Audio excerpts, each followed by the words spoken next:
A lo largo de la historia, la medicina y el valor de las pócimas ha sido uno de los conocimientos más importantes que han existido en todas las culturas. Médicos famosos, como el incluso consagrado dios Imhotep, dentro del viejo Egipto, dejaron un legado que es muy posible que se perdiera en gran medida. Pero sin duda, uno de los mayores misterios que nos dejaron los antiguos cirujanos fue de qué manera eran capaces de curar los cráneos de heridos en la guerra.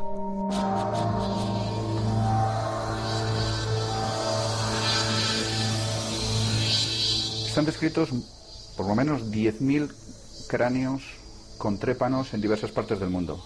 Los más conocidos son los de Perú, pero también están descritos en Inglaterra, en Alemania, en España, en diversos lugares de Europa, en el Cáucaso, en Argelia, incluso en Nueva Guinea. Lugares muy distantes entre sí. Y todos hacían una técnica, la técnica no se sabe exactamente, pero sí que conseguían un orificio en el cráneo de similares características. Los primitivos cirujanos de la costa del Perú practicaron hace más de 1000 años operaciones casi imposibles sobre las cabezas de los mutilados en la batalla. Heridas que hoy en día, en un alto porcentaje, provocarían la muerte y que en cambio fueron sanadas con éxito hace más de 10 siglos. Los tres cráneos, este y los dos de la izquierda, están hechos con, parece ser una técnica similar, quizá por fricción, y ha conseguido que los orificios sean de una forma circular. El cráneo de arriba está hecho con una técnica diferente. Son múltiples orificios que han conseguido extraer una forma del tamaño de una moneda de la zona frontal. Además, probablemente ese orificio se hizo en un paciente que no sobrevivió a la cirugía, puesto que no aparece un crecimiento óseo en las zonas del trépano y aparecen bordes muy afilados, que es lo que diferenciaría a los cráneos, a los otros tres cráneos, que sí que tienen un crecimiento óseo alrededor de la zona de cráneo también. Las técnicas de estos cirujanos de conocimientos asombrosos se perdieron para siempre. Una medicina imposible para un tiempo en el que la ciencia estaba todavía en pañales.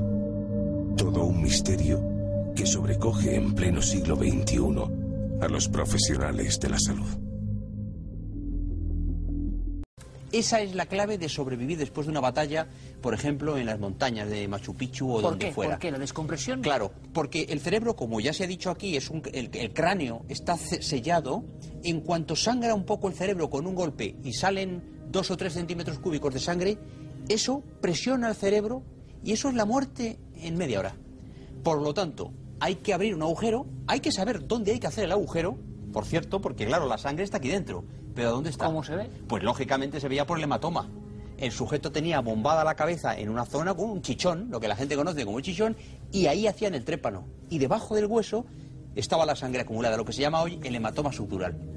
Hay un enigma más, hay muchos, ¿no? Y es interesantísimo, y como siempre hacerlo de esta forma tan didáctica y para todos los públicos, ¿no? Porque, Juanje, es una clave extraña todavía hoy, o no, quién sabe. ¿Cómo lugares tan distantes entre sí, cómo culturas tan diferentes entre sí deciden trepanar, ¿no? Algunos con 3 trépanos, como ese señor, y otro gran misterio que para mí es increíble es, igual que por ejemplo te vas a Egipto y ves en Colombo el material quirúrgico que se utilizaba para hacer tijeras rudimentarias. De Perú no sabemos en absoluto nada qué tipo de instrumento utilizaron para hacer ese tipo de trépanos que, como tú has visto, no son regulares, sino que son irregulares siguiendo la herida. Y algunas con técnicas muy complicadas, como ese cráneo que hemos visto antes. Hay algunas que parecen como una especie de rueca con varios segmentos. Sí, porque van haciendo agujeritos pequeños y al hacer muchos agujeritos pequeños uno al lado del otro, al final sale la pieza. Es decir, cuando no se puede cortar todo, lo que se hace es un agujerito, otro, pegaos todos. Y así es como sale ese trozo. José Luis, una cosa también importante es que hasta la Segunda Guerra Mundial, como decíamos, esa sensación de que eso conecta con lo espiritual hace que algunos nazis, absolutamente enloquecidos me imagino, empiecen a hacer procesos de trepanación. ¿Cómo fue y qué buscaban exactamente? Bueno, hay que pensar una cosa. Estamos diciendo aquí que las trepanaciones se hacen para que salga la presión de dentro. Pero hay algunos que las hacen para entrar. Es decir, estamos en el proceso de siempre. Cuando hay un orificio en una tumba, ¿es para que salga el muerto o es para que entre alguien? Pues aquí pasa lo mismo. El cráneo es un santuario. Entonces, los chamanes, y lo dice muy bien Mircea Eliade en este libro, que es un auténtico icono de la sociología y de la antropología, el chamanismo y las técnicas arcaicas del éxtasis, él describe cómo los chamanes buriatos del Asia Central y cómo los chamanes de Asia y de Rusia, cuando se querían hacer chamanes, tenían que ser trepanados por el gran dios, por el gran espíritu. Es decir, ahí se describen auténticas técnicas, tanto es así que a veces sospechas que no sea un verdadero manual de trepanación, porque lo que se hacía era coger al aspirante a chamán, se le cortaba la cabeza, naturalmente desde un punto de vista ritual, se le extraían todos los órganos internos de la cabeza, en este caso el encéfalo, y se sustituía por cristal de cuarzo, que era el cristal sagrado, el cristal de los dioses. De tal manera que desde ese momento se volvía a reconstruir de nuevo, ritualmente, toda la estructura craneal. Ese señor ya servía para curar. Es decir, el arte de curar, que es una de los artes que tiene el chamán, se le ponía a través de los dioses penetrando en su cerebro. Eso es lo más curioso del asunto. Y yo pienso que los nazis, que evidentemente se leyeron mucho a Mircea Eliade y a todos los investigadores del chamanismo, estaban buscando lo que en otros lugares, en otros programas lo hemos visto ya, el camino al más allá.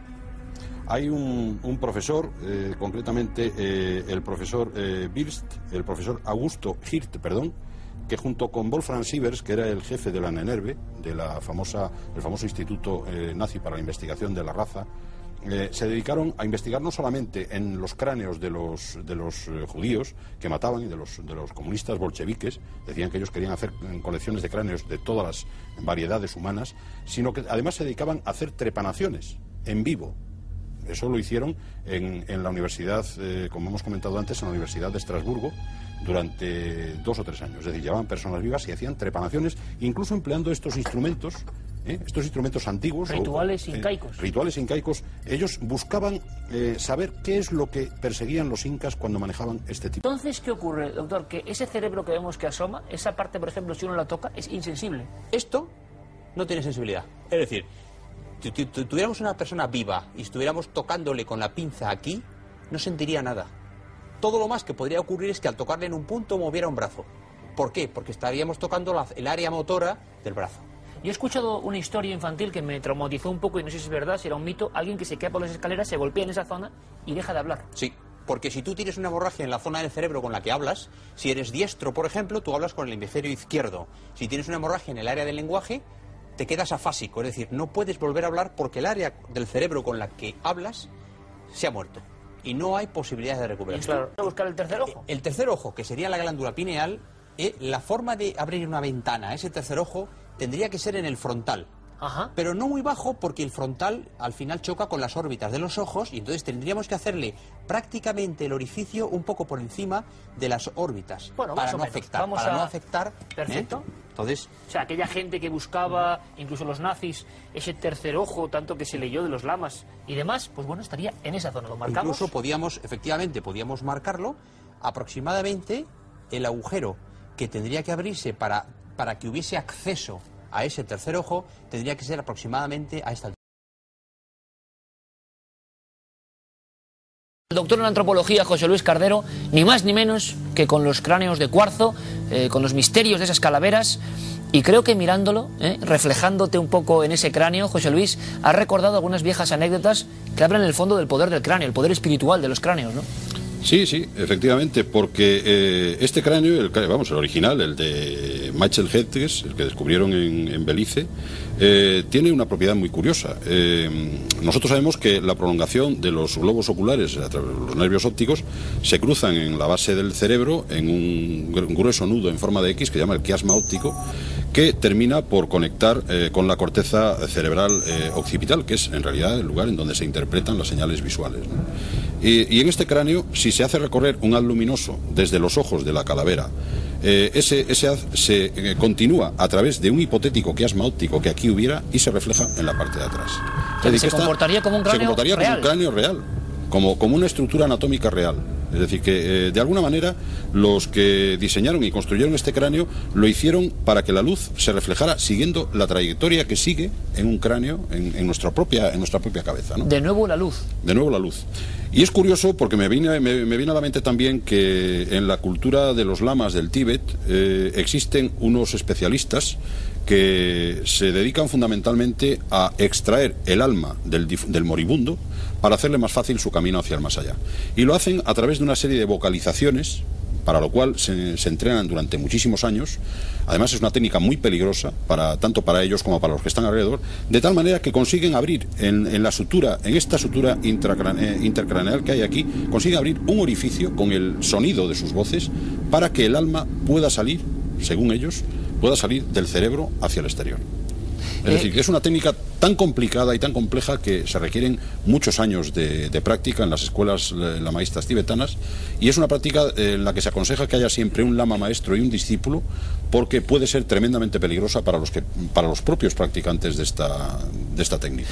¿Sabemos algo más de esos cráneos? Porque las sospechas siempre han rondado en torno a ellos. Primero, que la gente piensa que solo hay una. Estamos viendo en fotografías que no, que hay toda una colección en diferentes puntos. Hay 5 principales, 2 en museos y 3 en manos privadas ahora mismo. Y todos ellos han sido sometidos a estudios cristalográficos, a toda clase de pruebas periciales, y hay 2 de ellos sobre los que hay una sospecha de al menos de fraude. ¿Por qué? Porque hay una característica muy curiosa que, por ejemplo, el más conocido de ellos, que es el que hay en el Museo Británico, tiene y comparte con otros 2, que es que se demostró que a nivel microscópico no tiene marcas de herramienta. Estamos hablando de cuarzo que es un elemento sumamente duro, muy difícil de trabajar, que, bueno, aunque se puliera con una muela, con un elemento de diamante, a nivel microscópico quedarían rayitas del pulido, claro. Quedarían... Y ese cráneo no es perfectamente liso. Es perfectamente liso. Es decir, es como si hubiese la piedra cristalizado así, cosa que es absolutamente imposible, de la noche a la mañana, se hubiese formado así en las entrañas de la Tierra, cosa que, repito, es de todo punto imposible. Hay dos cráneos que sí tienen esas marcas de herramienta, que no tienen esas curiosas capacidades ópticas de las que hablaba José Luis Cardero, y que, bueno, pues podía ser que se tratase de trabajosas falsificaciones posteriores, trabajosas porque aún a día de hoy producir una pieza de este tipo en cuarzo con estas características que dé el pego a simple vista, aunque a nivel microscópico sí se vean esas marcas de herramienta, estamos hablando de trabajo de meses.